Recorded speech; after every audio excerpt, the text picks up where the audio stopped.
ইমাম আবু হানিফাকে জেলখানার মধ্যে আটকিয়ে দেওয়া হলো। ঐতিহাসিকেরা লিখতেছে কত জুলুম, কত অত্যাচার ইমাম আবু হানিফার উপর। চাবুক দিয়ে আঘাত করা হতো আর বলা হতো প্রধান বিচারকের দায়িত্ব যদি নেওয়া হয় ছেড়ে দেওয়া হবে। ইমাম আবু হানিফা জালেমের চাবুকের আঘাত সহ্য করেছেন, তবুও প্রধান বিচারকের দায়িত্ব নেন নাই। ঐতিহাসিকদের থেকে দুইটা মত পাওয়া যায়। একটা হলো যখন তাকে তার অবস্থান থেকে জালেমরা নড়াতে পারে নাই, টলাতে পারে নাই, খাবারের সাথে বিষ প্রয়োগ করে শহীদ করে দেওয়া হলো। আর এক বর্ণনায় আসছে যখন তিনি প্রচন্ড অসুস্থ হয়ে গেছেন, ওনাকে গৃহবন্দী করে ফেলা হলো, বাড়িতে পাঠিয়ে দেওয়া হলো। ওই অবস্থায় ইমাম আবু হানিফা রহমাতুল্লাহি আলাইহি ইন্তেকাল করেন। ওনার শাগরেদ ছাত্ররা জিজ্ঞাসা করতেছে, ওস্তাদ এই দায়িত্ব গ্রহণ করার জন্য কত জুলুম, কত অত্যাচার আপনার উপর, অথচ ওই সময় যদি প্রধান কাজী, প্রধান বিচারকের দায়িত্ব পালন করার পূর্ণ যোগ্যতা সম্পন্ন ব্যক্তি গোটা দুনিয়ার মধ্যে একজন থাকতো, ওই একজন ব্যক্তি হতেন ইমাম আজম আবু হানিফা। যে আয়াতখানা আপনাদের খেদমতে তিলাওয়াত করা হয়েছে, উক্ত আয়াতের মধ্যে আল্লাহ সুবহানাহু ওয়া তাআলা আমাদেরকে দুটো বিষয়ের নির্দেশ দিয়েছেন। কয়টা বিষয়? দুটো বিষয়। এমন দুইটি বিষয়ের নির্দেশ আল্লাহ তাআলা দিয়েছেন, সাথে সাথে এই দুইটি বিষয়কে খুব সুন্দর ওয়াজ বলে আল্লাহ তাআলা অভিহিত করেছেন। এই দুইটি বিষয় এত গুরুত্বপূর্ণ বিষয়, যদি এই দুইটি বিষয় কোনো ব্যক্তি আমরা পরিপূর্ণভাবে অর্জন করতে পারি, তাহলে বাস্তবে ভালো মানুষে পরিণত হওয়া সম্ভব। যদি কোনো সমাজের মানুষের মধ্যে এই দুইটি গুণ বিদ্যমান থাকে, তাহলে ওই সমাজের মানুষ সৌভাগ্যবান মানুষ। যদি কোনো সম্প্রদায়ের মধ্যে এই দুইটি গুণ পরিপূর্ণভাবে থাকে, তাহলে ওই সম্প্রদায়ের মানুষ সৌভাগ্যবান মানুষ। এই দুইটি গুণ যদি কোনো রাষ্ট্রের রাষ্ট্রপ্রধান, শাসকের মধ্যে পরিপূর্ণভাবে থাকে, ওই দেশের মানুষ মোটামুটি দুনিয়ায় থাকতে জান্নাতের আবহাওয়া লাভ করতে পারবে। ইমাম শাফিঈ রহমাতুল্লাহি আলাইহি বলছেন, এই দুইটা গুণ যেখানেই আছে, যার মধ্যেই আছে, এরাই সৌভাগ্যবান। কিন্তু বাস্তবতা হলো এই দুইটা গুণের অভাব একেবারে নিম্ন পর্যায় থেকে সর্বোচ্চ পর্যায়ে আমাদের সকলের মধ্যে এই দুইটা জিনিসের অভাব আছে। এই আয়াতের একটা শানে নুজুল আছে। আমি সংক্ষিপ্ত মূল কথাগুলো শুধু বলে মূল আয়াতের বিষয়গুলোর দিকে যাব ইনশাআল্লাহ। রাসূল আকরাম সাল্লাল্লাহু আলাইহি ওয়াসাল্লাম হিজরতের আগে কাবা ঘরের চাবি সংরক্ষণের দায়িত্ব ছিল উসমান ইবনে তালহার হাতে। রাসূলুল্লাহ সাল্লাল্লাহু আলাইহি ওয়াসাল্লামের মক্কি জীবন কিভাবে অতিবাহিত হয়েছে মোটামুটি কম বেশি আমাদের সবার জানা আছে। উসমান ইবনে তালহা সোমবার এবং বৃহস্পতিবার এই দুই দিন কাবা ঘর খুলে দিতেন সকলের জন্য।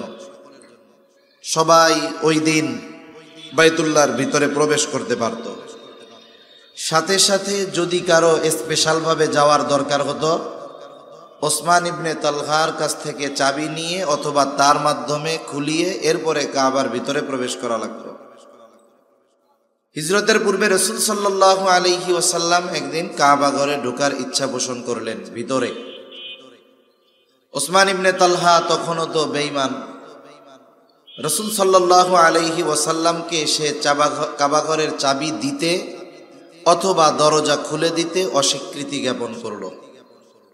সাথে সাথে খুব তুচ্ছ তাচ্ছিল্য তিরস্কার করতেছিল নবীকে সে। হযরত আলী রাদিয়াল্লাহু তাআলা আনহু এটা দেখলেন, ভালো লাগে নাই।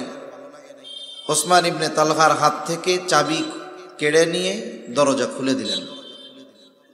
রাসূল সাল্লাল্লাহু আলাইহি ওয়াসাল্লাম ভেতরে ঢুকলেন। সাথে সাথে তালহাকে বললেন, তালহা এই চাবি একদিন আমার দায়িত্বে থাকবে। এই চাবি একদিন আমার দায়িত্বে থাকবে, আমার কাছেই থাকবে এই চাবি। সেই দিন এটার পরিপূর্ণ ব্যবহারের ক্ষমতা অধিকার আমার হাতেই থাকবে। ওসমান ইবনে তালহা বলতেছেন যে যখন তিনি এই কথাটা আমাকে বললেন, তার কথাটা আমার কর্ণকুহরে প্রবেশ করেছে। শুধু তাই নয়, একেবারে তার কথাটা আমার হৃদয়ের গভীরে পৌঁছে গেছে। আমার মধ্যে চিন্তা ঢুকছে যে মুহাম্মদ যেহেতু এই কথা বলছে, এটা বাস্তবে পরিণত হবেই। রাসূল সাল্লাল্লাহু আলাইহি ওয়াসাল্লাম হিজরত করে চলে গেছেন মদিনায়। এরপরে মক্কা বিজয় হলো। রাসূল সাল্লাল্লাহু আলাইহি ওয়াসাল্লামের হাতে কাবা ঘরের চাবি। ওসমান ইবনে তালহা রাদিয়াল্লাহু তাআলা আন ঈমান আইনা ফেলছে। এখন চাবির নিয়ন্ত্রণ নবীজির হাতে। ওই সময়ে দুইটা কাজ খুব সম্মানের মনে করা হতো। এক হলো হাজী সাহেবদেরকে পানি পান করানোর দায়িত্ব, আর এই চাবি বহন করার এই দায়িত্ব, এটা সম্মানজনক দায়িত্ব হিসাবে মনে করা হইত। ওই সময় রাসূল সাল্লাল্লাহু আলাইহি ওয়াসাল্লামের চাচা আব্বাস রাদিয়াল্লাহু তাআলা আনহু, ওনার হাতে এই পানি পান করানোর দায়িত্ব ছিল, আর চাবি ওসমান ইবনে তালহার হাতে ছিল। এইবার নবীজির কাছে এই চাবি, কাবা ঘরের চাবি, আল্লাহ তাআলার নির্দেশেই এই চাবি আবার তিনি ওসমান ইবনে তালহার হাতে ফিরিয়ে দিলেন। সাথে সাথে এ কথাও বললেন, কিয়ামত পর্যন্ত এই চাবি বহনের দায়িত্ব তোমার বংশধরের উপরেই থাকবে। আল্লাহ রাসূল সাল্লাল্লাহু আলাইহি ওয়াসাল্লাম চাবি ফিরিয়ে দিয়েছেন, দায়িত্ব ফিরিয়ে দিয়েছেন। আল্লাহ সুবহানাহু ওয়া তাআলা এই আয়াতের মধ্যে মূলত এই দায়িত্বটাকে আমানত বলে অভিহিত করছেন। মুফাসসিরিনে কেরাম বলেন, যদিও এখানে এই ঘটনাকে কেন্দ্র করে আয়াত নাজিল হয়েছে, তবে সব ধরনের আমানত এর মধ্যে অন্তর্ভুক্ত। আর সাধারণত আমানতদারিতার ক্ষেত্রে আমরা যেটা মনে করি যে লেনদেনের ক্ষেত্রে যেই আমানতদারিতা, একজন আমার কাছে কিছু সম্পদ রাখলো, আমি যথাসময়ে তাকে তার সম্পদ ফিরিয়ে দিলাম, আমি নিজেকে নিজে বড় আমানতদার মনে করি। আবার যে যারটা ফিরিয়ে দিয়েছি সেও মনে করে হুজুর অনেক বড় আমানতদার। কিন্তু এই আয়াতের শব্দের দিকে যদি দেখা হয়, তাহলে বোঝা যায় আমানত শুধুমাত্র একমাত্র লেনদেনের সাথে সম্পৃক্ত বিষয় নয়। আল্লাহ সুবহানাহু ওয়া তাআলা এই আয়াতের মধ্যে আমানত শব্দটা বহুবচন ব্যবহার করেছেন। বহুবচন ব্যবহার করেছেন আরবিতে একবচন, দ্বিবচন, এরপরে বহুবচন। আর অন্যান্য সব ভাষার মধ্যে একবচন, এরপরে বহুবচন। আল্লাহ তাআলা শব্দটা বলেছেন আমানাত। আমানাত সমূহ হকদারের কাছে ফিরিয়ে দেওয়ার নির্দেশ আল্লাহ তাআলা দিয়েছেন। প্রথমত এই শব্দটাই আমাদেরকে জানিয়ে দেয় যে আমানাত শুধুমাত্র একটা দুইটা জিনিসের মধ্যে নয়, বরং আমানতদারিতার পরিচয় বহু জিনিসের মধ্যেই দিতে হবে। আর এখানে মূলত দায়িত্বটাকে আমানত বলে অভিহিত করা হয়েছে। এই কথাটুকু জেহেনে রাখলে বাকি কথা আশা করি বুঝতে সহজ হবে ইনশাআল্লাহ। তা আল্লাহ তাআলা কি আদেশ দিচ্ছেন? আল্লাহ তাআলা বলেন, ইন্নাল্লাহা ইয়া'মুরুকুম আন তু'আদ্দুল আমানাতি ইলা আহলিহা ওয়া ইযা হাকামতুম বাইনান নাসি আন তাহকুমু বিল আদল। আল্লাহ রাব্বুল আলামিন বলেন, নিশ্চয়ই আল্লাহ তোমাদেরকে আদেশ দিচ্ছেন, নির্দেশ দিচ্ছেন। কি আদেশ, কি নির্দেশ? আন তুআদ্দুল আমানাতি ইলা আহলিহা,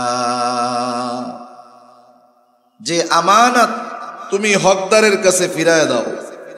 আমানত তোমরা হকদারের কাছে ফিরায় দাও।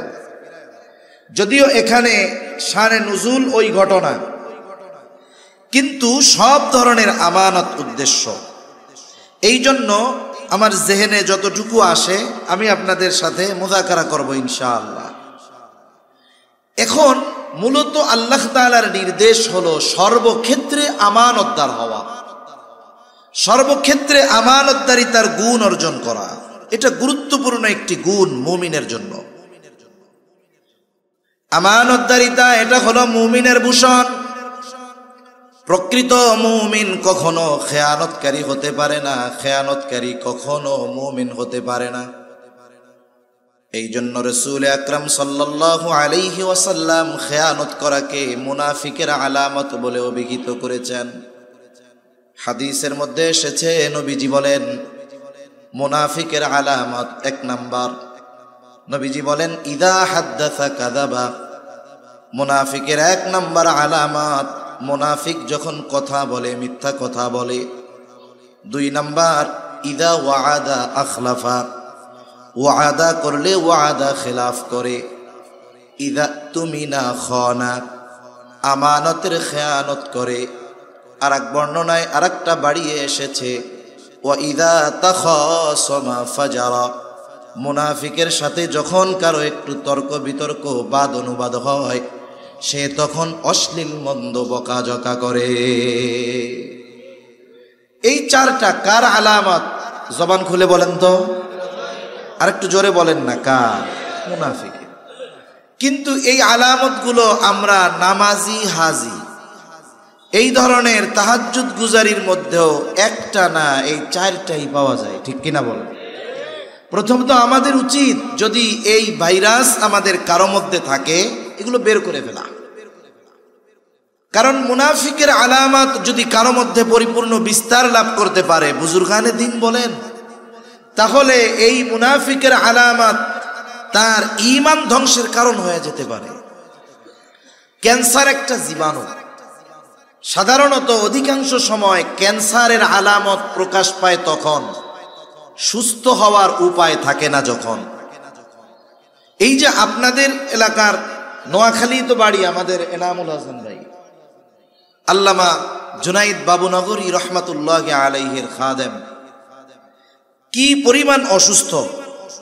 উনি যে এত জটিল ব্যাধিতে আক্রান্ত, এটা উনি যখন ইন্ডিয়ায় গেছে তখনও জানা যায় নাই। দেশের উলামায়ে কেরাম, সাধারণ মানুষ যারা মহব্বত করে, আমরাও চেষ্টা করতেছি ভাইয়ের জন্য কিছু করার, আল্লাহ যেন তৌফিক দেয়।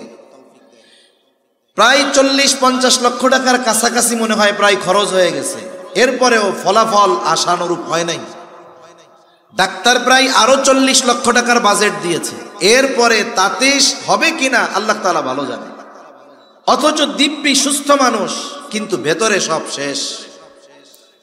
তা ক্যান্সারের আলামত এটা প্রকাশ পায় তখন, বলে যখন সুস্থ হওয়ার উপায় থাকে না। কিন্তু কেউ যদি ক্যান্সারের জীবাণুতে আক্রান্ত হয়ে মারা যায়, তাকে আল্লাহ জিজ্ঞাসা করবে না কেন ক্যান্সার রোগে আক্রান্ত হয়ে মরছো। কিন্তু মুনাফিকের আলামত এটা যদি আমাদের মধ্যে বিস্তার লাভ করতে পারে, জীবন ধ্বংস করবে না, তবে ঈমান ধ্বংস করে দিতে পারে। এজন্য মুনাফিকের আলামত যদি আমাদের মধ্যে বিদ্যমান থাকে, আমরা বাহির করে ফেলব। মুনাফিকের আলামত গুলার মধ্যে অন্যতম আলামত হলো আমানতের খেয়ানত করা। আর আমানতের হেফাজত করা এটা মুমিনের ভূষণ। আর এই আমানতদারিতা সাধারণ কোনো গুণের মতো নয়, আমলের মতো নয়, বরং এই আমানতদারিতার সম্পৃক্ততা হলো ঈমানের সাথে। এই জন্য নবীজি সাল্লাল্লাহু আলাইহি ওয়াসাল্লাম বলেন, লা ঈমানা লিমান লা আমানাতা লাহ। নবীজি বলেন, যার মধ্যে আমানতদারিতা নাই তার ঈমান নাই। কত গুরুত্বপূর্ণ একটি বিষয় আমানতদারিতার বিষয়। আমাদের নবী সাল্লাল্লাহু আলাইহি ওয়াসাল্লাম, রাসূল আকরাম সাল্লাল্লাহু আলাইহি ওয়াসাল্লাম কেমন আমানতদার ছিলেন। নবী যে নবুয়তির পরে পরিপূর্ণ আমানতদারিতার গুণ অর্জন করেছেন এমনটা নয়, বরং নবুয়তির কমপক্ষে 20 বছর আগে। কমপক্ষে কত বছর আগে? কমপক্ষে 20 বছর আগে মক্কার কাফেররা আমার আপনার নবীজির উপাধি দিয়েছে আল আমিন, বিশ্বস্ত, আমানতদার। রাসূল আকরাম সাল্লাল্লাহু আলাইহি ওয়াসাল্লামের সিরাত লিখেছে অনেক সিরাতবিদ। রাসূল সাল্লাল্লাহু আলাইহি ওয়াসাল্লামের সিরাত অনেক অমুসলিমেরাও লিখেছে। নিরপেক্ষ দৃষ্টিভঙ্গিমা নিয়ে অনেক অমুসলিম নবীজির সিরাত লিখেছে। নবীজির গুণগুলো উল্লেখ করার সময় আমানতদারিতার গুণকেও উল্লেখ করেছে তারা। একজন ইংরেজ ঐতিহাসিক তিনি নবীজির আমানতদারিতার ব্যাপারে ওনার ভাষায় বলতেছেন যে মুহাম্মদ সাল্লাল্লাহু আলাইহি ওয়াসাল্লাম এমন বিশ্বস্ত আমানতদার মানুষ ছিলেন যে তার ঘোর দুশ্মন ও নিশ্চিন্তে তার সবচেয়ে দামিটা সম্পদটা মুহাম্মাদের কাছে নির্বিঘ্নে নিশ্চিন্তে আমানত রাখত। সুবহানাল্লাহ। যখন নবীজি হিজরত করার নির্দেশ আল্লাহ তাআলার পক্ষ থেকে আসলো, দিনক্ষণ নির্ধারিত হয় নাই যে কোন দিন হিজরত শুরু হবে, শুধুমাত্র জানানো হয়েছে আপনি প্রস্তুতি নেন। নবীজি তখন থেকেই প্রস্তুত। ওই সময় নবীজির কাছে কাফেরদের অনেক সম্পদ ছিল, আমানতের সম্পদ। কাফেররাও মোটামুটি বুঝতে পারছে অচিরেই মুহাম্মদ সাল্লাল্লাহু আলাইহি ওয়াসাল্লাম মক্কা ছেড়ে চলে যাবে, শত্রু হাতছাড়া হয়ে যাবে। তাহলে একেবারেই চিরতরে শেষ করে দেওয়ার দরকার। কি করা যায়? সব গোত্র থেকে এক একজনকে নির্বাচিত করা হলো নবীজিকে হত্যা করার জন্য। যেই দিন তারা সিদ্ধান্ত নিল আজ রাতে হত্যা করা হবে, ওই দিন আল্লাহ তাআলা নির্দেশ দিলেন, হাবিব আজ রাত্রেই সফর শুরু হয়ে যাবে। কাফেররা নবীজির ঘরের চতুর্দিকে সশস্ত্র অবস্থায় নবীজির ঘর ঘিরে রেখেছে। রাসূল সাল্লাল্লাহু আলাইহি ওয়াসাল্লাম হিজরতের প্রস্তুতি নিচ্ছেন। ঘরের মধ্যে হযরত আলী রাদিয়াল্লাহু তাআলা ওনাকে শোয়া নবীজি সফর শুরু করে দিয়েছেন। কেন? বলে নবীজি যখন হিজরত শুরু করবেন, সফর শুরু করবেন, ওই সময়ও মক্কার কাফেরদের অনেক কিছু নবীজির কাছে সংরক্ষিত ছিল। আমরা হলে কি করতাম? চিন্তা করতাম যাদের সম্পদ আমার কাছে রয়েছে এরাই তো আমাকে হত্যা করতে চায়। যারা হত্যা করতে চায় এদের সম্পদ ফেরত দেওয়ার কি দরকার, এটা নিয়েই চলে যাই। কিন্তু যারা নবীজিকে হত্যার অপচেষ্টা করেছে ওই মানুষগুলোর সম্পদ নবীজির কাছে আমানত, আবার তারাই হত্যা করার জন্য ঘরের চতুর্দিকে ঘিরে রেখেছে। নবীজি তাদের কোনো সম্পদ ফেলে রেখেও যান নাই, নিয়েও চলে যান নাই। হযরত আলী রাদিয়াল্লাহু তাআলা আনহুকে দায়িত্ব দিয়ে গিয়েছেন, আলী যথাযথভাবে সবার সম্পদ সবার কাছে পৌঁছিয়ে দিবা, এরপর তুমি মদিনার উদ্দেশ্যে রওনা হবা।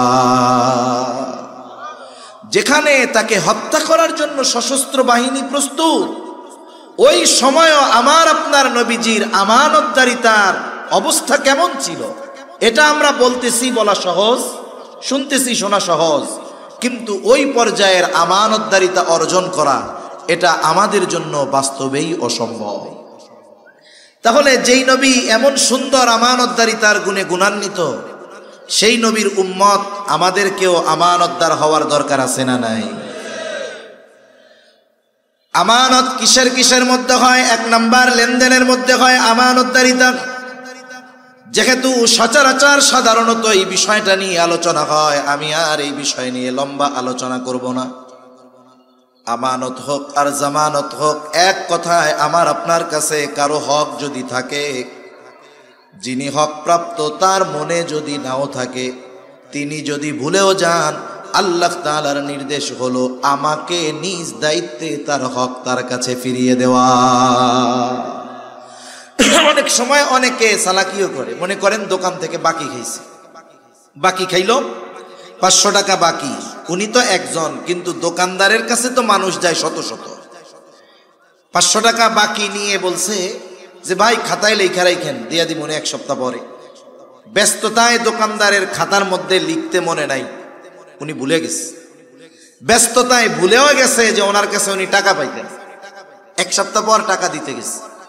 এখন বলে দেখেন তো খাতায় আমার নামে 500 টাকা আছে নাকি, বাকিটা কি আছে নাকি। দোকানদার খাতার আদ্যপান্ত A to Z শুরু থেকে শেষ সব পাতা উল্টায় দেখে ওনার নামের কোনো গন্ধই নেই। তার মানে দোকানদার বলে না ভাই আপনার নামে তো টাকা পয়সা কিছু নাই। আর এপাশ দিয়ে ও নিশ্চিত 500 টাকা তো পায়, আর দোকানদার বলতেছে না ভাই টাকা পয়সা লেখা নাই। এইবার শয়তান আইসা ওরে ওয়াসওয়াসা দিবে, দেখ যে পায় তারই মনে নাই, তাইলে তুইও মনে হয় ভুল করতেছস। যে পায় তারই মনে নাই, পাওনাদার কি ভুলা যায়? তাহলে এটা আর ফেরত দেওয়ার দরকার নাই, মনে হয় পায় না। এই রকম চিন্তার কোনো সুযোগ নাই। যার হক তার যদি মনেও না থাকে, ভুলেও যদি যায়, আল্লাহর নির্দেশ আমাকে নিজ দায়িত্বে তার হক তার কাছে ফিরিয়ে দিতে হবে। সেটা আমানতের বস্তু হোক, সাধারণ কোনো বিষয় হোক, ফেরত দিতে হবে। আল্লাহ তাআলা আমাদের লেনদেনের ক্ষেত্রে সচ্ছলতা অর্জন করার, স্বচ্ছতা অর্জনের তৌফিক দান করেন বলি আমিন। তাহলে 1 নাম্বার আমানত হয় লেনদেনের মধ্যে, 2 নাম্বার কথাও আমানত হয়। রাসূল আকরাম সাল্লাল্লাহু আলাইহি ওয়াসাল্লাম বলেন, ইদা হাদ্দাসার রাজুলু সুম্মা ইলতাফাতা ফাহিয়া আমানাতুন। নবীজি সাল্লাল্লাহু আলাইহি ওয়াসাল্লাম বলেন, যখন কোনো মানুষ কথা বলে আর এদিকে সেদিকে তাকায়, ফাহিয়া আমানাতুন, এদিকে সেদিকে তাকিয়ে যেই কথাটা আমার আপনার কাছে কেউ বলল, কিছু বলা লাগবে না, ওই কথাটা অটোমেটিক আমানত হয়ে যায়। একটা মানুষ কেন ডানে বামে তাকায়? সে দেখে যে আমাকে কেউ দেখে কিনা, দেখে যে আমার কথা কেউ শ্রবণ করতে পারবে কিনা। এইবার ডানে বামে তাকিয়ে আমার আপনার কাছে যেই কথাটা বলবে, এই কথাটা আমার আপনার কাছে আমানত। আমাদের অবস্থা পুরো ব্যতিক্রম। কেউ যদি কোনো গোপন কথা বলার পরে আমারই বলে যে হুজুর আপনার কাছে বললাম, হুজুর মান সম্মানের বিষয়, আপনি আর কারো কাছে বললেন না। কারণ মানুষ অনেক সময় তার এমন কিছু ব্যথা কষ্ট বিষয় থাকে যেটা সে আশেপাশের কারো কাছে বলতে পারে না। লাস্টে গিয়ে কার কাছে বলে? হুজুরের কাছে বলে। কারণ মানুষের কাছে বললে, মানুষ জানলে সে সমাজে লজ্জিত হবে, অপমানিত হবে। কথার কথা মনে করেন না। মনে করেন একজন পুরুষকে তার বউ জুলুম করে, নারী নির্যাতন দেখা যায়, পুরুষ নির্যাতন দেখা যায় না। কিন্তু সমীকরণ বলতেছে, গতকালকের খবর, এই বাংলাদেশে 65% পুরুষ তার স্ত্রীর দ্বারা নির্যাতিত। নারী নির্যাতনের পক্ষে কথা বলার বহু লোক আছে, বেটাও আছে, কিন্তু পুরুষ নির্যাতনের পক্ষে কথা বলার মতো মহিলা তো নাই, বলে পুরুষও সমাজে নাই। এখন মনে করেন এরকম একজন নির্যাতিত পুরুষ, সে এসে আমার কাছে যখন কথাটা বলল, আমি যদি মানুষের কাছে বলে দেই, মানুষ যদি জানে ওনার ওয়াইফ ওনারে পিটায়, চেহারা নিয়ে বাহির হইতে পারবে লজ্জায়? এখন আমার কাছে বলতেছে যে হুজুর আপনার কাছে বললাম, আমার দিয়েই উদাহরণ দিচ্ছি আর, আপনার কাছে বললাম হুজুর, আপনি আর কারো কাছে বললেন না। আমাদের অবস্থা হলো আমরা পারদ খেয়ে হজম করে ফেলতে পারবো। পারদ চিনেন? ছোটবেলায় আমি হকারদেরকে আমরা দেখতাম, মাদ্রাসা থেকে বাসায় যাওয়ার সময় দেখতাম যে পারদ বিক্রি করে। এখন ওই পারদ মানুষ হজম করতে পারে না, যদি খায় একবারে প্রস্রাবের সাথে হুবহু পারদটা বের হয়ে যায়। তা মানুষ পারদ খেয়ে হজম করে ফেলতে পারবে, কিন্তু তার জন্য গোপন কথা হজম করা কঠিন।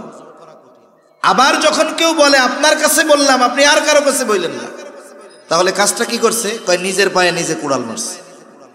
এই যে বলতে মানা করছে, আমাদের অভ্যাস, ওই কথা যতক্ষণ আমি আরেকজনের কাছে না বলি ততক্ষণ আমার আর ভালো লাগে না। এইবার লোকটা আমার চোখের আড়াল হতেই আমি আমার কাছের একজনকে ডাক দিয়া বলি, এদিকে আসো, অমককে চিনো? বলে হ্যাঁ চিনি। বলে আমাকে খুব বিশ্বাস করে, তার একটা গোপন কথা আমার কাছে বলছে, কাউকে বলতে মানা করছে। আমি শুধু তোমার কাছে বললাম, তুমি কিন্তু খবরদার কাউরে বইল না। এই যে একজনের কাছে আমি বললাম, আর কিছু লাগবে না। এইবার ও দেখা যাবে আর একজনের কাছে গিয়ে বলে, দেখ হুজুর কি মিথ্যা কথা কয় না, কি বলে না? বলে হুজুর অমুকের ব্যাপারে আমাকে এই কথা বলছে, কারো কাছে বলতে মানা করেছে, আমি শুধু তোমার কাছে বললাম, তুমি কিন্তু কাউরে বইল না। এইবারও আর একজনরে বলে। এইভাবে বলতে বলতে সকালের যেই কথা কারো কাছে বলা মানা ছিল, দুপুর হতে হতে 100 জনের কাছে পৌঁছায় গেছে। আমি বলছি একজনের কাছে, কথা পৌঁছাইলো কতজনের কাছে? বলে খেয়ানত এখন আর একটা নাই, আমার পরে যত জনের কাছে কথা পৌঁছালো সকলের সমপরিমাণ খেয়ানতের গুনাহ প্রথম যে খেয়ানত করেছে তার আমল নামায় যোগ হয়ে যায়। কারণ রাসূলুল্লাহ সাল্লাল্লাহু আলাইহি ওয়াসাল্লাম বলেন, যখন কারো দ্বারা কোনো ভালো কাজের সূচনা হয়, ওই ভালো কাজ যতজন আমল করে সকলের আমলের সওয়াব তার আমল নামায় যোগ হয়ে যায়। আবার যখন কারো দ্বারা কোনো মন্দ কাজের সূচনা হয়, ওই মন্দ কাজ যতদিন চলে, যতজন করে সকলের মন্দ কাজের সমপরিমাণ গুনাহ তার আমল নামায় যোগ হয়ে যায়। নবীজি বলেন, এই পৃথিবীতে অন্যায়ভাবে হত্যাকাণ্ড প্রথম আদম আলাইহিস সালামের এক সন্তানের মাধ্যমে সংগঠিত হয়েছে। এই জন্য কিয়ামত পর্যন্ত অন্যায়ভাবে যত হত্যাকাণ্ড সংগঠিত হবে, সকল হত্যাকাণ্ডের গুনাহ আদম আলাইহিস সালামের ওই প্রথম হত্যাকারী সন্তানের আমলনামায় যোগ হয়ে যাবে। এই জন্য মানুষের যেই কথার মধ্যে তার সম্মান লুকিয়ে আছে, এই ধরনের কথা আমরা কারো কাছে বলবো না। যদি কথাটা এমন হয় ইসলামের ক্ষতি, রাষ্ট্রের ক্ষতি, মানুষের জানমালের ক্ষতি, সমাজের ক্ষতি, তাহলে তো এই কথা গোপন করার সুযোগ নাই, জানলে আরো মানুষের কাছে বলে দিতে হবে। তাহলে 2 নাম্বার কথাও আমানত হয়, 3 নাম্বার দায়িত্ব আমানত দায়িত্ব। মূলত এই আয়াতের মধ্যে আল্লাহ সুবহানাহু ওয়া তাআলা চাবি ফিরায়া দেওয়া মূল উদ্দেশ্য নয়, বরং এই দায়িত্বটা ফিরিয়ে দেওয়া মূল উদ্দেশ্য। এখানে সুস্পষ্টভাবে আল্লাহ তাআলা দায়িত্বকে আমানত বলে অভিহিত করেছেন। এই জন্য দায়িত্বটা আমানত। এখন তো এমন এক জামানা, যেই জামানায় মানুষ দায়িত্ব নেওয়ার জন্য প্রতিযোগিতা করে, টাকা দিয়ে দায়িত্ব কিনতে চায়, অস্ত্র মাথায় ঠেকায় দায়িত্ব নেয়, ঘুষ দিয়েও দায়িত্ব নিতে চায়, ঠিক কিনা বলে? কিন্তু অতীতের মানুষের অবস্থা কেমন ছিল? দায়িত্ব নিতে চাইতো না। এই রকমও ঘটনা আছে যে মজলিসের মধ্যে ওই ব্যক্তির অনুপস্থিতিতে আলোচনা হয়েছে যে রাষ্ট্রীয় এই দায়িত্বটা ওই লোককে দিলে ভালো হয়। ওই মজলিসের মধ্যে যিনি ছিলেন তাদের মধ্য থেকে একজন গিয়া ওই লোককে বলতেছে, ভাই আজকে আলোচনা হয়েছে রাষ্ট্রের এই গুরুত্বপূর্ণ দায়িত্বটা আপনাকে দেওয়া হতে পারে। যেই এই কথা বলছে রাষ্ট্রের দায়িত্ব দেওয়া হতে পারে, বেচারার অবস্থা খারাপ, পেরেশানিতে, চিন্তায়। আলোচনা হয়েছে দেওয়া হতে পারে, যদি দায়িত্ব দিয়ে দেয় তাহলে কি করব? দায়িত্ব দিয়ে দেয় নাকি এই ভয়ে রাতের আধারে এলাকা ছেড়ে তিনি পালায়া চলে গেছে। যদি দায়িত্ব দিয়ে দেয় তাহলে কি হবে? আর এখন দায়িত্ব টাকা দিয়ে কিনে। এই যে গত টার্মের চেয়ারম্যান ইলেকশন হয়েছে, এক এলাকায় গেছি, একজন বলতেছে যে ইনি নির্দিষ্ট একটা দলের মার্কা, চেয়ারম্যান ইলেকশন মার্কা কিনতে ঘুষ দিছে 3 কোটি টাকা। কত টাকা? জোরে বলেন না, কত কোটি? এইসব কোটি মোটি আপনাদের কাছে কি টাকা মনে হয়? এই দেশ থেকে বলে 97 লক্ষ কোটি টাকা পাচার হয়েছে। তা এই দেশে তো 1-2 কোটি টাকা, এটা তো স্যাম্পল ব্যাপার, ঠিক কিনা বলেন? ইমাম আজম আবু হানিফা রহমাতুল্লাহি আলাইহি, ইমাম আজম আবু হানিফা রহমাতুল্লাহি আলাইহিকে খলিফা মনসুর বলছে যে প্রধান বিচারকের আসন খালি, আপনি প্রধান বিচারপতির দায়িত্ব আপনাকে দেওয়া হলো। এক জায়গা দেখা হয়েছে, একেবারে মানুষের সামনে ওপেনে প্রস্তাব দিয়েছে।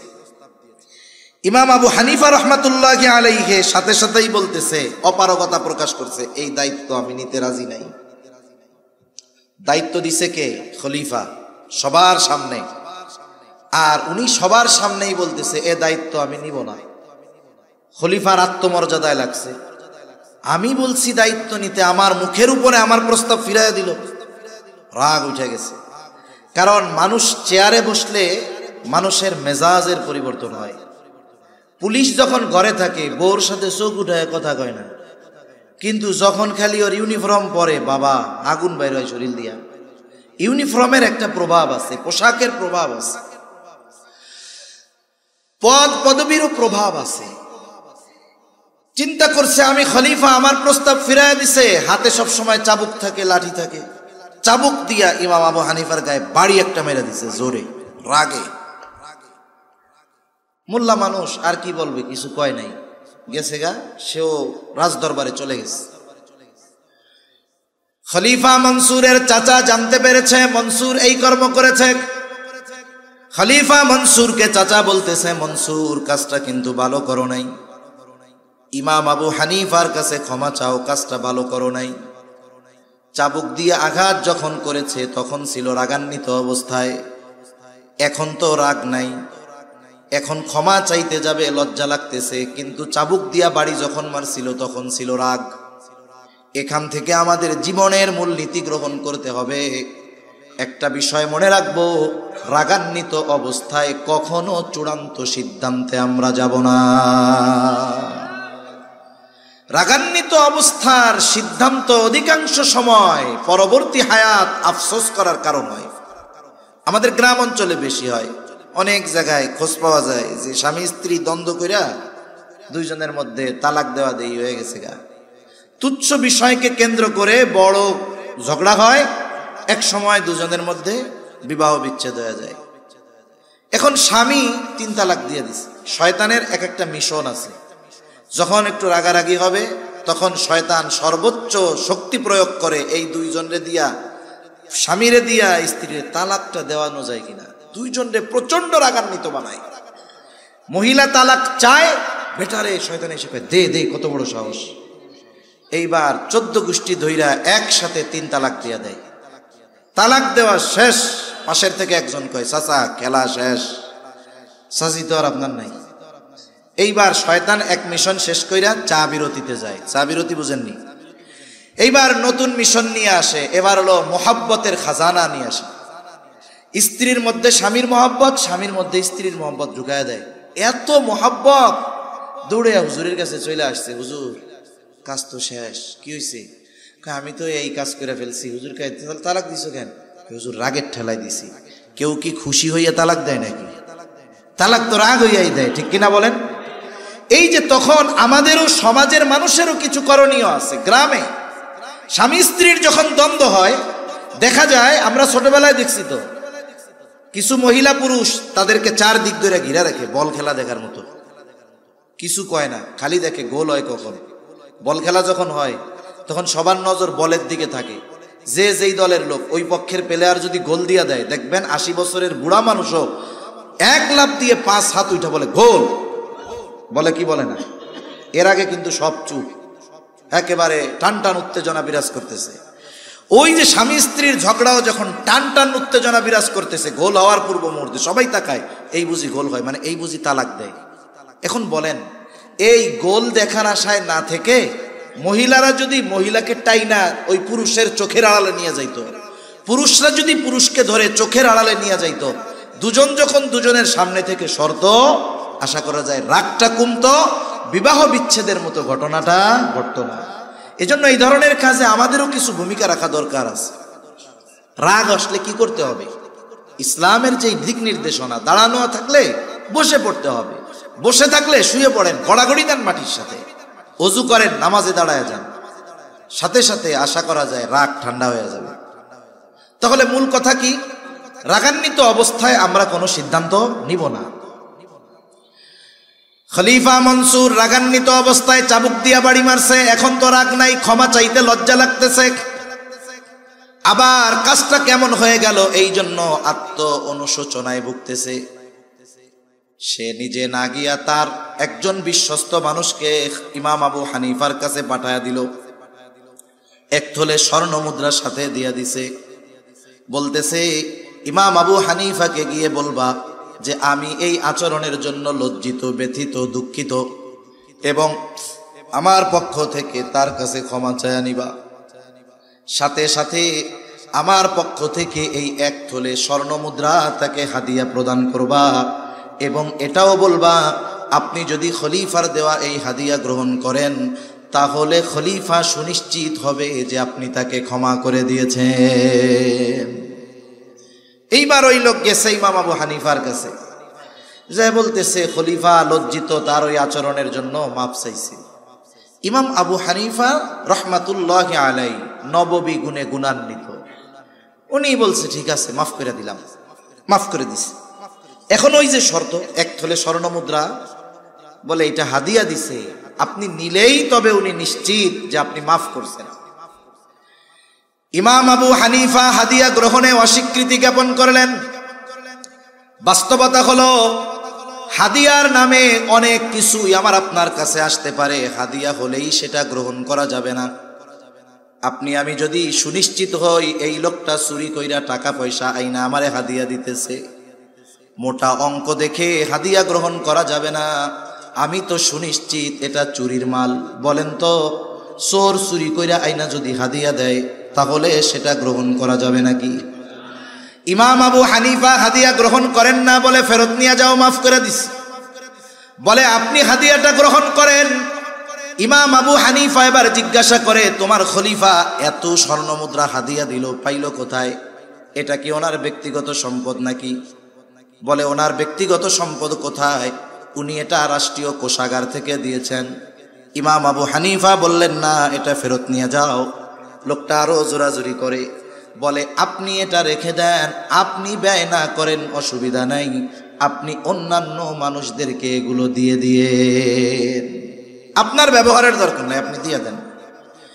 ইমাম আবু হানিফা এবার বলে, তোমার কাছ থেকে এটা রাখবার পর আমি নিজের জন্য ব্যয় করলাম নাকি অন্য কাউকে দিয়ে দিলাম, বিষয়টা এমন হবে না, বরং তোমার খলিফা জানবে, মানুষের কাছে বলবে আমার দেওয়া হাদিয়া ইমাম আবু হানিফা গ্রহণ করেছে।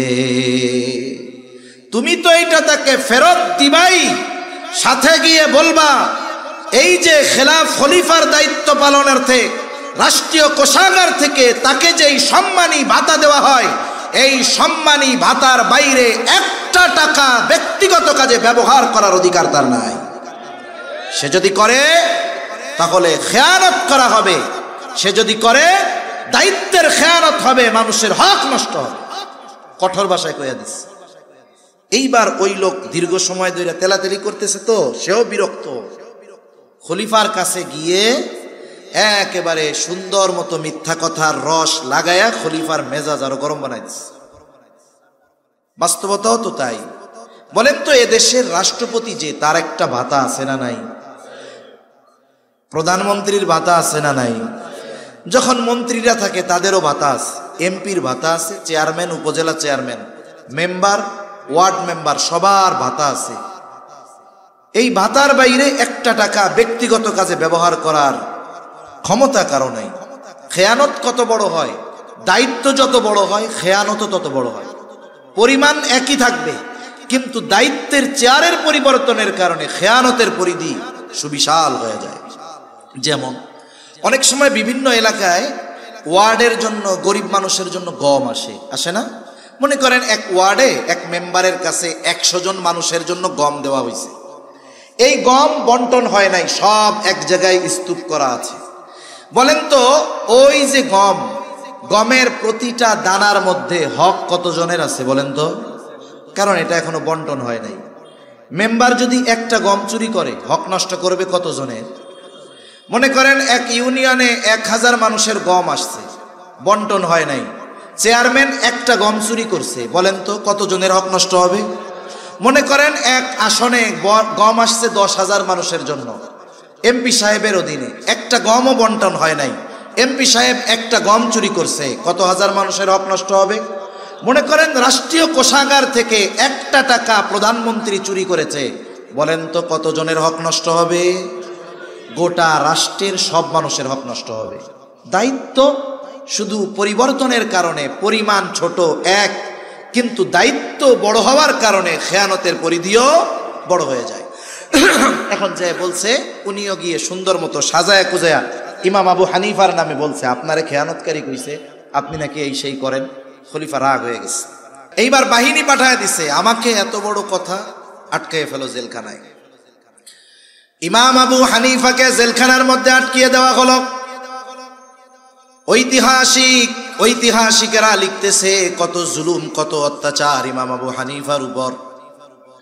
চাবুক দিয়ে আঘাত করা হতো, আর বলা হতো প্রধান বিচারকের দায়িত্ব যদি নেওয়া হয় ছেড়ে দেওয়া হবে। ইমাম আবু হানিফা জালেমের চাবুকের আঘাত সহ্য করেছেন, তবুও প্রধান বিচারকের দায়িত্ব নেন নাই। ঐতিহাসিকদের থেকে দুইটা মত পাওয়া যায়। একটা হলো, যখন তাকে তার অবস্থান থেকে জালেমরা নড়াতে পারে নাই, টলাতে পারে নাই, খাবারের সাথে বিষ প্রয়োগ করে শহীদ করে দেওয়া হলো। আর এক বর্ণনায় আসছে, যখন তিনি প্রচন্ড অসুস্থ হয়ে গেছেন, ওনাকে গৃহবন্দী করে ফেলা হলো, বাড়িতে পাঠিয়ে দেওয়া হলো। ওই অবস্থায় ইমাম আবু হানিফা রহমাতুল্লাহি আলাইহি ইন্তেকাল করেন। ওনার শাগরেদ ছাত্ররা জিজ্ঞাসা করতেছে, ওস্তাদ, এই দায়িত্ব গ্রহণ করার জন্য কত জুলুম, কত অত্যাচার আপনার উপর, অথচ ওই সময় যদি প্রধান কাজী, প্রধান বিচারকের দায়িত্ব পালন করার পূর্ণ যোগ্যতা সম্পন্ন ব্যক্তি গোটা দুনিয়ার মধ্যে একজন থাকতো, ওই একজন ব্যক্তি হতেন ইমাম আজম আবু হানিফা। এত জুলুম অত্যাচার সহ্য করেছেন, তবু আপনি দায়িত্ব নিলেন না, কারণ কি? আবু দাউদের বর্ণনা, নবীজি সাল্লাল্লাহু আলাইহি ওয়াসাল্লাম বলেন, তোমাদের কাউকে যখন কোনো সরকারি বা রাষ্ট্রীয় দায়িত্ব দেওয়া হয়, কেউ যদি ওই দায়িত্বের সুচ পরিমাণ খেয়ানত করে, সুচ পরিমাণ, নবীজি বলেন ওই ব্যক্তি কিয়ামতের দিন খেয়ানতের বোঝা নিয়ে আল্লাহ তাআলার সামনে হাজির হবে। সুচ পরিমাণ খেয়ানত করলে যদি খেয়ানতের বোঝা নিয়ে আল্লাহর সামনে উপস্থিত হতে হয়, ইমাম আবু হানিফা রাহমাতুল্লাহি আলাইহি বলেন, যেই দায়িত্ব আমি নেই নাই, ওই দায়িত্বের ব্যাপারে আল্লাহ তাআলা আমাকে জিজ্ঞাসাও করবেন না। কিন্তু দায়িত্ব নেওয়ার পরে যদি দায়িত্বের কোনো ত্রুটি হয়ে যায়, কিয়ামতের দিন আল্লাহ তাআলার সামনে আমাকে জবাবদিহিতার কাঠগড়ায় দাঁড়ানো লাগবে। এই ভয়ে ইমাম আবু হানিফা চাবুকের আঘাত সহ্য করেছেন, তবুও দায়িত্ব নেন নাই। কিন্তু আমরা এখন দায়িত্ব নেওয়ার প্রতিযোগিতা করি। দায়িত্ব সরকারি হোক বেসরকারি হোক, বড় হোক আর ছোট হোক, প্রত্যেকটা দায়িত্ব আমাদের উপরে আমানত। কেউ যদি ওই দায়িত্বের অবহেলা করে ইচ্ছাকৃতভাবে, এবং ওই দায়িত্বের বিপরীতে তার জন্য যদি কোনো সম্মানী বা পারিশ্রমিক থাকে, দায়িত্বে অবহেলা করে যদি পারিশ্রমিক পরিপূর্ণ গ্রহণ করে, নিঃসন্দেহে সে খেয়ানতকারীদের অন্তর্ভুক্ত। এজন্য দায়িত্ব আমানত। 4 নাম্বার, সময়ও কিন্তু আমানত হয়। আপনি অফিসে চাকরি করেন, 8টা থেকে বিকাল 4টা ডিউটি, 1 ঘন্টা নামাজ খাওয়ার বিরতি, বাকি 7 ঘন্টা সময় কিন্তু আমার আপনার না, এটা আমার আপনার কাছে আমানত। ইচ্ছাকৃতভাবে এই সময়গুলো নিজের কাজে ব্যয় করার কোনো সুযোগ নাই। যদি কেউ ইচ্ছাকৃতভাবে করে, নিঃসন্দেহে সে সময়ের খেয়ানতকারী হবে। মাজহার নানুতুবি রহমাতুল্লাহি আলাইহি, যার নামে মাজাহিরুল উলুম সাহারানপুর মাদ্রাসা, এই মাজহার নানুতুবি রহমাতুল্লাহি আলাইহি এক মাদ্রাসায় খেদমত করতেন। মাস শেষে সময় হিসাব করে তিনি ওয়াজিফা গ্রহণ করতেন। একদিন ক্লাসের সময়ে এক ব্যক্তির সাথে কিছু সময় উনি ওনার ব্যক্তিগত আলাপ আলোচনা করেছেন। ডায়েরির মধ্যে লিখে রাখছে, নোটের মধ্যে, অমুক দিন অমুক ক্লাসে এই কয় মিনিট আমি আমার নিজের কাজে ব্যয় করছি। 1000 বছর আগের মানুষের কথা বলতেছি না, নিকট অতীতের মানুষ। এইবার ওনাকে অফিস থেকে ওজিফা দেওয়া হলো, উনি সময় হিসাব করে ওই পরিমাণ সময়ের টাকা অফিসে ফেরত দিয়ে দিলেন। জিজ্ঞাসা করা হয়, হযরত এটা কি বেশি গেছে নাকি? বলে না, বেশি যায় নাই, তবে ফেরত দেওয়ার কারণ কি? তিনি বলতেছেন, অমুক দিন অমুক ক্লাসে এই কয় মিনিট সময় আমি আমার নিজের কাজে ব্যয় করেছিলাম। যেই সময়টা আমি নিজের কাজে ব্যয় করেছি, ওই সময়ের বিপরীতে যেই ওজিফা, সেটা আমার জন্য গ্রহণ করা উচিত হবে না। এজন্য সময়ের আমানত আমরা হেফাজত করব। তারপরে এই জান আল্লাহ তাআলার পক্ষ থেকে আমানত, মাল সম্পদ আমানত। জান মাল আল্লাহ তাআলার সাথে আমাদের কেনা বেচা হয়ে গেছে। মূল মালিক কিন্তু আমরা না, জানমালের মালিক কে? জোরে বলেন না কে? আমরা কিসের মালিক? জান্নাতের মালিক। কিসের মালিক? জান্নাতের মালিক। আল্লাহ তাআলা বলেন, ইন্নাল্লাহা আশতারা মিনাল মুমিনিনা আনফুসাহুম ওয়া আমওয়ালাহুম বিআন্না লাহুমুল জান্নাহ। আল্লাহ তাআলা বলেন, নিশ্চয়ই তিনি মুমিনের জান এবং মালকে জান্নাতের বিনিময়ে কিনে নিয়েছেন। তার মানে কেনা বেচা হয়ে গেছে। জানমালের মালিক আল্লাহ, আমরা হইলাম জান্নাতের মালিক। কেনা বেচা হয়ে গেছে। আমার জান্নাত আল্লাহ তাআলার কাছে, আল্লাহর জানমাল আমার আপনার কাছে। এখন এইটা আমার আপনার কাছে আমানত। আমানতের জিনিস দ্বারা উপকার হাসিল করা যায় না। কেউ যদি 500 টাকার একটা ছেঁড়া নোট আমার আপনার কাছে দিয়া বলে, হুজুর এইটা আমানত, আপনি যদি চিন্তা করেন, এর বাজারে ভালো মাছ উঠছে, টাকা তো আর নাই, এই 500 টাকা ছাড়া এই টাকাটা দিয়ে মাছটা কিনে নিয়ে যাই, বাড়ির থেকে আরেকটা 500 টাকার নোট তাকে দিয়া দিব, হবে না। কারণ যেই বস্তুটা আমানত রাখবে, আমানতটা হুবহু ওই বস্তুটাকেই রাখতে হবে, ওইটাকেই সংরক্ষণ করতে হবে। এখানে টাকার পরিমাণটা আমানত না, বরং ওই নোটটাও আমানত। এখন জানমাল ব্যবহারের মূলত অনুমতি নাই, আমানত যেহেতু। তবে আল্লাহ তাআলা দয়া করে এটা আমাদের ব্যবহারের অনুমতি দিয়েছেন, এই জন্য এটা আমাদের জন্য একটা নেয়ামত। তবে ব্যবহারের একটা পরিধি আল্লাহ তাআলা দিয়ে দিয়েছেন। এই জানমাল এই পরিধির বাইরে ব্যয় করা যাবে না। জান বলতে কি? আমার শ্রম, মেধা, বুদ্ধি, পরিশ্রম, এগুলো জান। এখন আমি আপনি আমার আপনার জানের দ্বারা জান ব্যয় করে, শ্রম ব্যয় করে, মেধা ব্যয় করে ভালো কাজ করি, দ্বীনি কাজ করি, মানব কল্যাণে কাজ করি, কোনো অসুবিধা নেই।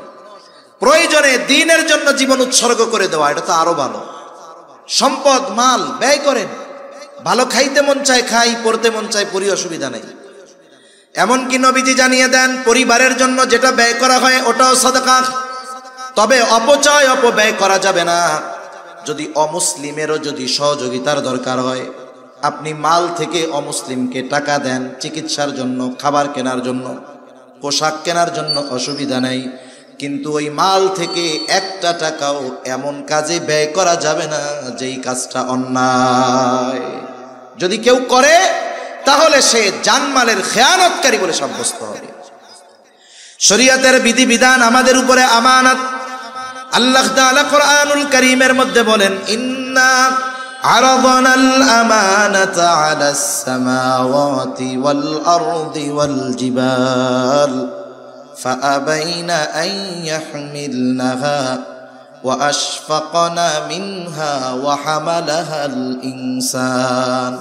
আল্লাহ তাআলা বলেন, আমি এই আমানত আসমানের কাছে, জমিনের কাছে, পর্বতের কাছে পেশ করলাম। তারা প্রচণ্ড ভীত সন্ত্রস্ত হয়ে গেল, এই আমানত বহনে অস্বীকৃতি জ্ঞাপন করলো। ওয়া হামালাহাল ইনসান, মানুষ এই আমানত বহন করলো। কি সেই আমানত? মুফাসসিরিনে কেরাম বলেন সেই আমানত হলো কোরআন।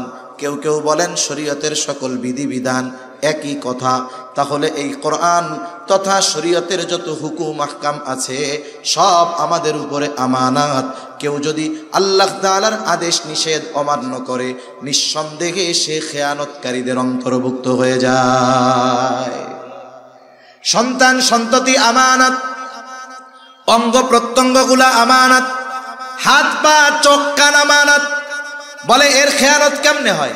বলে অঙ্গ প্রত্যঙ্গের গুনাহ করার মাধ্যমে অঙ্গ প্রত্যঙ্গের খেয়ানত হয়।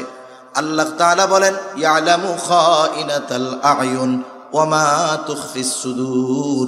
আল্লাহ তাআলা বলেন তিনি জানেন তোমরা চোখের কি খেয়ানত করো, শুধু তাই না অন্তরে কি লুকায় রাখো, অর্থাৎ অন্তরের কি খেয়ানত করো সেটাও যিনি জানেন তিনি কে। এই কয়েকটা বিষয় আমরা মনে রাখি। কষ্ট হচ্ছে নাকি আপনাদের? আর বেশি সময় না। অনির্দিষ্ট গন্তব্য কাছে হইলেও দূরে লাগে, অচেনা গন্তব্য কাছে হইলেও দূরে লাগে। 11টা বাজে তো, সর্বোচ্চ 15 মিনিটের মধ্যে শেষ হয়ে যাবে ইনশাআল্লাহ। তাহলে আমি কয়েকটা বিষয় বলছি, আমরা আলোচনা করছি। 1 নাম্বার লেনদেনের ক্ষেত্রে আমানতদার হব, 2 নাম্বার কথার ক্ষেত্রে আমানতদার হব, 3 নাম্বার দায়িত্বের ক্ষেত্রে আমানতদার হব, 4 নাম্বার সময়ের ক্ষেত্রে আমানতদার হব, 5 নাম্বার জানের ক্ষেত্রে আমানতদার, 6 নাম্বার মালের ক্ষেত্রে আমানতদার, 7 নাম্বার সন্তান সন্ততির ব্যাপারে আমানতদারিতার পরিচয় দিব, 8 নাম্বার শরীয়তের হুকুম আহকাম বিধিবিধানের ব্যাপারে আমানতদার হব, 9 নাম্বার আমার অঙ্গ প্রত্যঙ্গের ব্যাপারে আমানতদার হব ইনশাআল্লাহ। বলেন, জোরে বলেন না ইনশাআল্লাহ। অরিজিনাল ইনশাআল্লাহ বলছেন তো, নাকি নার বদলে ইনশাআল্লাহ কইছেন? এ দুনিয়ার মানুষ বাঙালি বহুত চালাক। এক তাবলিগওয়ালা এক গ্রুপ গেছে, মসজিদ থেকে গাছতে বের হয়েছে। এখন এক গ্রুপ দেখাই দিছে, ওই যে ওদের এসএসসি পরীক্ষা শেষ হয়েছে, 3 মাসের টাইম আছে, একটু দেখেন তাশকিল কইরা টইরা 1 চিল্লা 2 চিল্লা 3 চিল্লায় নেওয়া যায় নাকি। এখন যার যে কাম সে তো সেই কামেই খোঁজে, কয় পাইছি। এবার দল বল নিয়ে পোলাপান একটারে ধরছে, একটাকে ধইরা তাশকিল করতেছে যে আল্লাহর রাস্তায় যাওয়ার জন্য দীর্ঘ সময়। ও লজ্জায় নাও কইতে পারে না, আবার কয় যদি হাঁ কইয়া দেই তাহলে তো বিপদ। চুপ করে বইয়া রয়েছে, খালি ওয়াজ শুনে। ওপাশ দিয়ে খেলাধুলা বন্ধ। আর একজন ওর কানের কাছে গিয়ে কয় তোরে জীবনেও ছাড়বে না, তাড়াতাড়ি ইনশাআল্লাহ কও। তুই যাস আর না যাস এটা হলো পরের হিসাব, আগে ইনশাআল্লাহ কইয়া বাস। তার মানে অনেক মানুষ, কাছের মানুষ, পরিচিত মানুষ এখন বলছে ভাই আমার এই কাজটা করে দাও, বন্ধু মানুষ তুমি। ও মনে মনে কয় তোর কাজ তো করবো না। এখন না যদি সরাসরি বলে তাহলে একটা খারাপ বিষয় না, কয় ইনশাআল্লাহ। আবার পাবলিকও বোঝে যে বাঙালি ইনশাআল্লাহ কইলে বিশ্বাস নাই, এই জন্য আবার কয় ভাই সত্যি সত্যি করবেন তো, ভাই সত্যি সত্যি করবেন তো। তাইলে বোঝেন ইনশাআল্লাহর যে আজমত, ওজন, আমরা এর অপব্যবহার করে কোথায় নিয়ে গেছি যে ইনশাআল্লাহ বলার পরে একটা মানুষের দৃঢ় বিশ্বাস হওয়ার কথা ছিল যে এই লোকটা তার সর্বস্ব দিয়ে প্রচেষ্টা করবে, আল্লাহ যদি তৌফিক দেয় হবে। আর আমরা ইনশাআল্লাহ বললে আগে সন্দেহ করে, মনে হয় করবে না। ওই ইনশাআল্লাহ কইছেন না অরিজিনালটা কইছেন? আল্লাহ আমাদের তৌফিক দান করেন, আমিন। তাহলে আল্লাহ তাআলা এই আয়াতে নির্দেশ দিয়েছিলেন কয়টা? সামগ্রিক কথা হলো, 1 নাম্বার আমানতদার হও, 2 নাম্বার ওয়াইদা হাকামতুম বাইনান নাসি আন তাহকুমু বিল আদল, আর তোমরা যখন মানুষের মধ্যে বিচার আচার করবা, ন্যায় বিচার করবা। বিচারক শুধু কোর্টে থাকে না, ঘরেও কিন্তু থাকে। আমরা প্রতিটা মানুষ জীবনের কোনো না কোনো সময় বিচারকের ভূমিকা পালন করা লাগে। অনেক সময় দেখা যায় 2 সন্তানের মধ্যে দ্বন্দ্ব, বিচারক হইল বাপ। অনেক সময় দেখা যায় একটা সন্তানকে প্রাধান্য দিয়ে আর এক সন্তানের উপরে অবিচার করে, এমন বাবা আছে না নাই?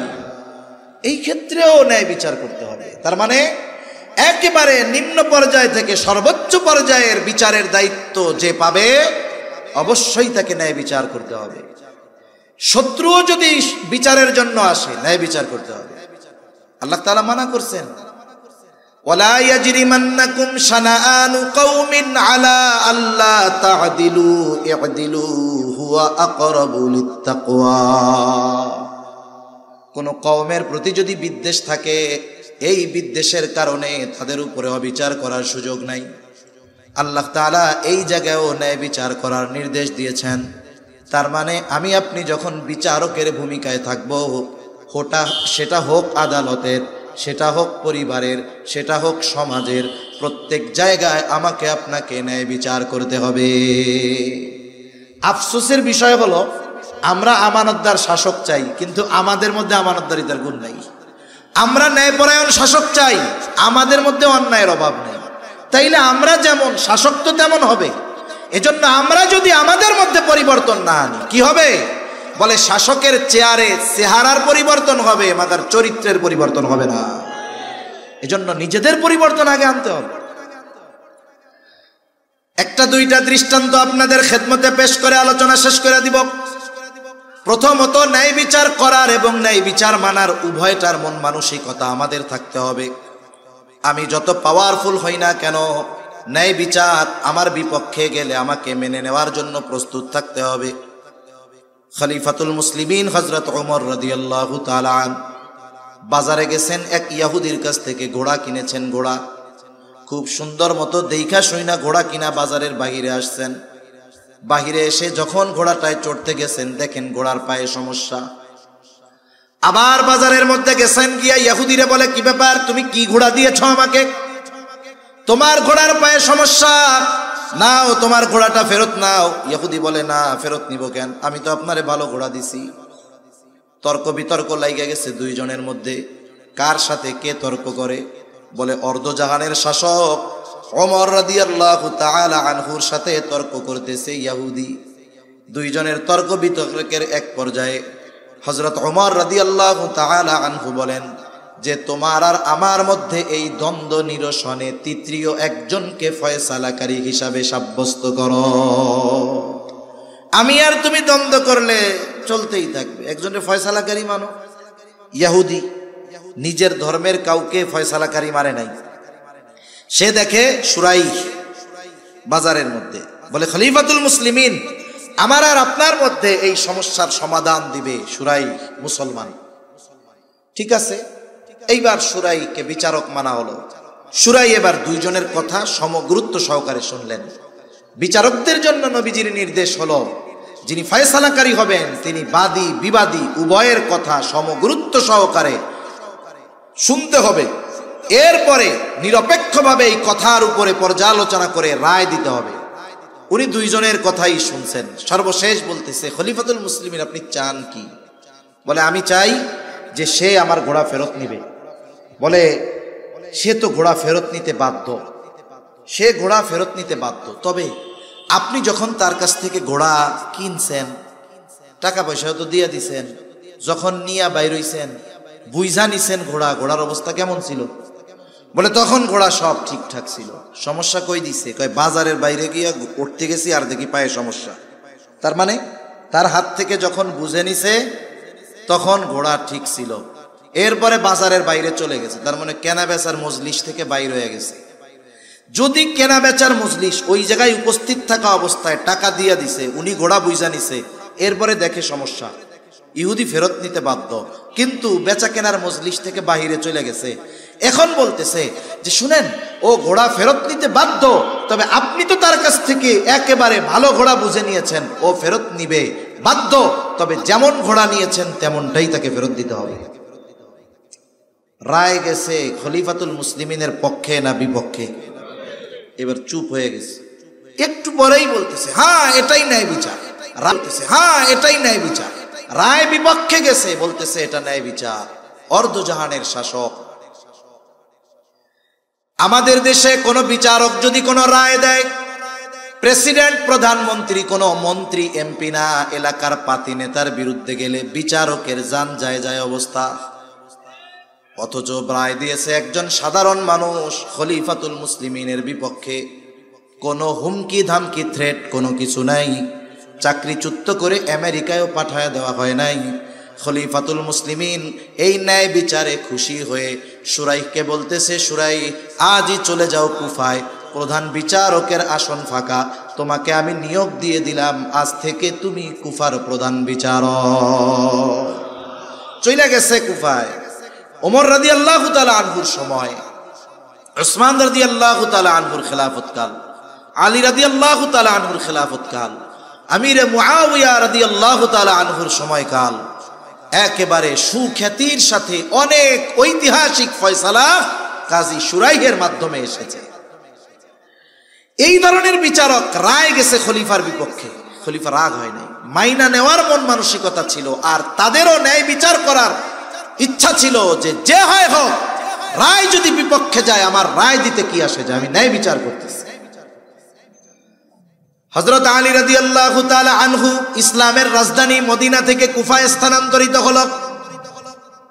হযরত আলী রাদিয়াল্লাহু তাআলা আনহু একদিন কোথাও যাচ্ছিলেন, ঘোড়ার পেছনে বাঁধা ছিল ওনার লৌহ বর্ম, আধুনিক হলো বুলেট প্রুফ জ্যাকেট। লৌহ বর্মটা পড়ে গেছে, তাড়াহুড়ো করে যাচ্ছেন, তিনি টের পান নাই। এক ইহুদি এইটারে খুঁজে পেয়েছে, বাড়িতে লুকায় রাইখা কয়েকদিন পরে একটু পরিষ্কার টরিষ্কার কইরা বাজারে বিক্রি করতে এনেছে। যার মাল যতই রং করা হোক মোটামুটি সে চিনে ফেলতে পারে। হযরত আলী রাদিয়াল্লাহু তাআলা আনহু বাজারে এসে দেখে ওনার সেই লৌহ বর্ম, ধরছে গিয়া ইহুদিরে, ওই এটা আমার, তুমি চুরি করছো। ইহুদি কয় আমার। আলী রাদিয়াল্লাহু তাআলা আনহু বলে আমার। এইবার দুজনে এই বিষয় নিয়ে চলে গেলেন কাজী শুরাইয়ের কাছে, ফয়সালা দিবেন। কাজী শুরাই দুইজনের কথা শুনলেন। হযরত আলী রাদিয়াল্লাহু তাআলা আনহু বলে এটা আমার, মাল আছে ইহুদির হাতে, আর ইহুদিও বলে আমার। আলী রাদিয়াল্লাহু তাআলা আনহু দাবি করে আমার। এইবার এই দাবির সপক্ষে কমপক্ষে দুইজন সাক্ষী দরকার। কাজী শুরাই বলে, খলিফাতুল মুসলিমিন, এই লৌহ বর্ম যে আপনার, এই ব্যাপারে আপনার সাক্ষী আছে নাকি? বলে হ্যাঁ আছে। নিয়ে আসছে হযরত হাসান রাদিয়াল্লাহু তাআলা আনহুকে আর ওনার একজন গোলামকে, এই যে আমার সাক্ষী এই দুজন। কাজী শুরাই বলতেছে, খলিফাতুল মুসলিমিন, পিতার ব্যাপারে পুত্রের সাক্ষ্য, গোলাম মনিবের ব্যাপারে গোলামের সাক্ষ্য গ্রহণযোগ্য নয়। এইবার উনি হাসান রাদিয়াল্লাহু তাআলা আনহুর ফজিলত বর্ণনা করতেছে। নবীজি বলছে, হাসান হুসাইন রাদিয়াল্লাহু তাআলা আনহুমা এই দুইজন হলো জান্নাতের যুবকদের সর্দার। এই কথাও বলছে, কাজ হয় নাই। শুরাই তার বিষয়ের উপরে অটল, রায় চলে গেছে ইহুদির পক্ষে, খলিফাতুল মুসলিমিনের বিপক্ষে। উনি হাসতেছে, বলে আমার আর কোনো সাক্ষী নাই। এইবার ইহুদি তার লৌহ বর্ম নিয়ে হাঁটা ধরছে। খলিফাতুল মুসলিমিন অন্য বিষয়ে শুরাইয়ের সাথে আলোচনা করতেছে, কারণ বিচার এই পর্যন্ত শেষ। থ্রেট দিচ্ছেন না, জয় মিয়া, আমি খাতুনে জান্নাতের স্বামী, নবীজির চাচাতো ভাই, আমার দুই পোলা জান্নাতের যুবকদের সর্দার, ধর্মী, আমি মিথ্যা কথা কই নাকি? আমার বিপক্ষে রায় দিছ? এই সব কোনো কথা নয়। রায় হইছে, বিপক্ষে গেছে, শেষ, আর কোনো কথা নাই, অন্য বিষয় আলোচনা করতেছে। আর ইহুদি চিন্তা করে, হায় রে, এইরকম ন্যায় বিচার করলো, কাইডা রাইখা দিলে আমি কি কিছু কইতাম ডরে? আসলে তো আমি পাইছি, এই যে মনের চিন্তা, ন্যায় বিচার দেখে অন্তরের মধ্যে ঈমানের বাতি জ্বলা শুরু হয়ে গেছে, ফিরে আসছে। এসে বলতেছে খলিফাতুল মুসলিমিন, আসলে এইটা আপনার লৌহবর্ম। আপনি একদিন কোথাও যাচ্ছিলেন, দ্রুততার সাথে খেয়াল করেন নাই, পেছন থেকে পড়ে গেছে, আমি কুড়িয়ে পেয়েছি। এটা আপনারই লৌহবর্ম, ফেরত নেন। সাথে সাথে এই ন্যায় বিচারের উত্তম দৃষ্টান্ত অবলোকন করে ইয়াহুদি সাথে সাথে কালিমা পড়ে মুসলমান হয়ে যায়। এই ন্যায় বিচার যিনি শিক্ষা দিয়েছেন, এই ন্যায় বিচারের দৃষ্টান্ত যিনি সাহাবা ইকরামের মধ্যে পূর্ণভাবে প্রতিষ্ঠিত করেছেন, উনি কেমন ইনসাফগার ছিলেন, উনি কেমন ন্যায় বিচারক ছিলেন। হাদিস থেকে একটা ঘটনা শোনায় শেষ করে দিই। রাসূল সাল্লাল্লাহু আলাইহি ওয়াসাল্লামের দরবারে এক মহিলা চুরি করছে, তার হাত কাটা হবে। মহিলা আবার কুরাইশ বংশের 3টা শাখা ছিল সবচাইতে সম্মানিত, হাশেমি, উমাইয়া আর মাখজুম গোত্র। এই 3টা গোত্র কুরাইশ বংশের। নবীজি সাল্লাল্লাহু আলাইহি ওয়াসাল্লাম কুরাইশ বংশের হাশেমি গোত্রে জন্মগ্রহণ করেছেন। জিবরাইল আলাইহিস সালাম বলেন, আমি পূর্ব থেকে পশ্চিম, উত্তর থেকে দক্ষিণ সমগ্র পৃথিবী ভ্রমণ করেছি। কুরাইশ বংশের হাশেমি গোত্রের মতো সম্মানী গোত্র এ পৃথিবীতে আর কোথাও পাই নাই। সুবহানাল্লাহ। এখন এই কুরাইশ বংশের হাশেমি গোত্রের একজন, মাখজুম গোত্রের একজন নারী চুরি করছে, তার হাত কাটা হবে। রাসূল সাল্লাল্লাহু আলাইহি ওয়াসাল্লাম হুজরার ভিতরে। জাহেলিয়াতের কিছু বদ অভ্যাস আমাদের এই সময়ও আছে। মনে করেন কথার কথা, আপনাদের এলাকায় কি কি বংশ আছে? চৌধুরী আর কি কি আছে? হ্যাঁ, চৌধুরী, ভুঁইয়া আছে। মনে করেন কথার কথা, কেউ আবার কষ্ট পায় না, বোঝানোর জন্য কইতেছে। মনে করেন ভুঁইয়া গোষ্ঠীর এক ব্যক্তি চুরি করছে। ভুঁইয়া গোষ্ঠীর যেই ব্যক্তি চুরি করছে, চুরির দায় পুরা ভুঁইয়া গোষ্ঠীর উপর না শুধু ওই ব্যক্তির উপর? আমাদের অভ্যাস কি জানেন, যে ওই ব্যক্তির উপরেই শুধু চুরির দায়, পুরা ভুঁইয়া গোষ্ঠীর উপরে নয়। এখন চুরি করছে ভুঁইয়া গোষ্ঠীর লোক, কিন্তু সবাই তো চোর না। আমাদের অভ্যাস কি, ওই ব্যক্তির অপরাধকে সামনে এনে ভুঁইয়া গোষ্ঠীর অন্য লোক যদি দেখি, ও চোরের গোষ্ঠীর লোক, এরকম পুরা গোত্র বংশ ধরে চোর হিসাবে অপবাদ দেওয়ার মতো প্রচেষ্টা করে কি করে না? এটা জাহেলিয়াতের সময়ের কাজ। ওরা এই কাজ করতো। সাহাবায়ে কেরাম তো শুধু নবীকে ভালোবাসে না, নবীর বংশরেও তো ভালোবাসে, বংশের লোকদের ভালোবাসে। চিন্তা করতেছে, কুরাইশ বংশের মহিলার যদি চুরির কারণে হাত কাটা যায়, ইহুদিরা একবারে গলা ছাইড়া কইব, দেখ নবীর বংশের মহিলা চোর। এই কথাটাও সাহাবায়ে কেরামের সহ্য হবে না। মূলত এই মোহাব্বতে চিন্তা করতেছে, এই মহিলার শাস্তিটা যদি একটু কমায় দেওয়া যেত। এই মহিলা যে কুরাইশ বংশের, নবীজি মনে হয় জানে না রে, জানলে মনে হয় একটু কিছু হইতো। এখন নবীজির কাছে খবর পৌঁছানোর দরকার যে মহিলা কুরাইশ বংশের। কারে দিয়া পাঠাবে? যায়েদ রাদিয়াল্লাহু তাআলা আনহুর ছেলে ওসামা, ছোট, ওরে শিখাইয়া দিছে, তুমি তোমার নানার কাছে গিয়া বলবা, নানা যেই মহিলা চুরি করছে না, এটা কুরাইশ বংশের মহিলা। ছোট মানুষ, যা শিখাই দিছে হুবহু তাই গিয়ে নবীজির কাছে বলছে। অনেক সময় অনেক মা বাবা ছোটদেরকে শিখাইয়া দেয়, ও মাদ্রাসায় যায় নাই অথবা স্কুলে যায় নাই, পরের দিন ভয়ে আর যাইতে যায় না। এখন মা শিখাইয়া দেয় বা বাপ শিখাইয়া দেয়, তুমি মাদ্রাসায় যাও, হুজুর কিছু বলবে না। যদি কিছু বলে জিজ্ঞাসা করে, বলবা তোমার পেট ব্যথা হয়েছিল এই জন্য আসো নাই। এখন ওই বাচ্চা গেছে মাদ্রাসায় গেছে, হুজুর জিজ্ঞাসা করে, তুমি আসো নাই কেন কালকে? বলে, হুজুর আমার পেটে ব্যথা হয়েছিল। হুজুরও চালাক, জিজ্ঞাসা করে, তোমার পেটে ব্যথা হয়েছিল কইছে কে? কই আমার আম্মু কইছে। ছোট মানুষ না, যেইভাবে শিখাই দিছে এইভাবে গিয়াই বলছে। নবীজি তো বুঝতে পারছে যে এই কথা ও নিজের থেকে বলে নাই, কেউ শিখাই দিছে। হুজরা থেকে নবীজি বের হলেন। নবীজি এবার বলতেছে, তোমরা কি আমাকে এমন বিষয়ের ব্যাপারে সুপারিশ করতেছো যেই বিষয়ের সুপারিশ, যেই বিষয়ের শাস্তি কার্যকর করার নির্দেশ আল্লাহ তাআলা দিয়েছেন? তোমরা কি আমাকে এমন বিষয়ের জন্য সুপারিশ করতেছো? এইবার নবীজি খুতবা দিলেন, বলেন, তোমাদের পূর্বে বহু সম্প্রদায়কে এই কারণে ধ্বংস করে দেওয়া হয়েছে যে তাদের মধ্যে যখন কোনো সম্ভ্রান্ত ব্যক্তিকে চুরির অপরাধে আটক করা হতো, এই যে সম্ভ্রান্ত ব্যক্তি চুরি করছে এই কারণে তাকে ছেড়ে দেওয়া হতো, সে সম্ভ্রান্ত ব্যক্তি। ওনরা এমপি মন্ত্রী ছিলেন, মানুষ মারছেন, এই জন্য জেলখানার থেকে বের হয় মাড়ওয়ালা পাঞ্জাবি গায়ে দিয়া। হাতের মধ্যে হাতকড়া নাই, পায়ের মধ্যে বেড়ি নাই, অথচ প্রকাশ্যে শত শত মানুষ হত্যার সাথে এরা জড়িত, কিন্তু এদেরকে হাত করা পড়ানো হয় না, একেবারে ভাঁজ করা মার দেওয়া পাঞ্জাবি বাবুর মতো জেলখানা থেকে আদালতে আনে। আর আমরা দেখেছি বিগত সময় ওলামা একরামকে বিনা অপরাধে আটক করা হয়েছে। একজনরে কেন জেলখানায় নিছে, আটক করছে, সেও জানে না যে কেন নিছে। যারা দৈরা নিছিল তারাও জানে না হুজুরে কেন ধরলাম।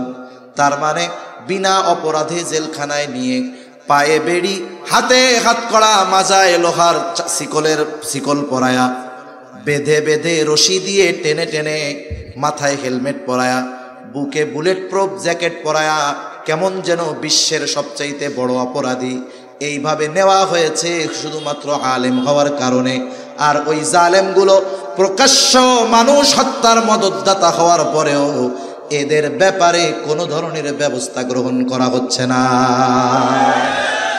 যারা এখন রাষ্ট্রের দায়িত্বে আছে, ওরা যদি অপরাধীদের সাথে ওই ধরনের আচরণ না করে, তাদেরকে যদি রেসপেক্ট প্রদর্শন করে, নতুন আযাবের অপেক্ষা করতে থাকো।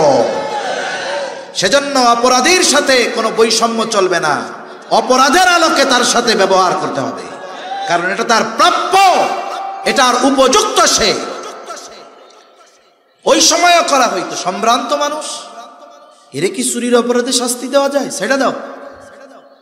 আবার একই অপরাধে যখন কোন দুর্বল মানুষকে আটক করা হতো, তার উপরে হাদ কায়েম করা হতো, শাস্তি কায়েম করা হতো, শাস্তি দেওয়া হতো। নবীজি বলেন, এই কারণে তোমাদের পূর্বে বহু সম্প্রদায়কে আল্লাহ ধ্বংস করে দিয়েছেন।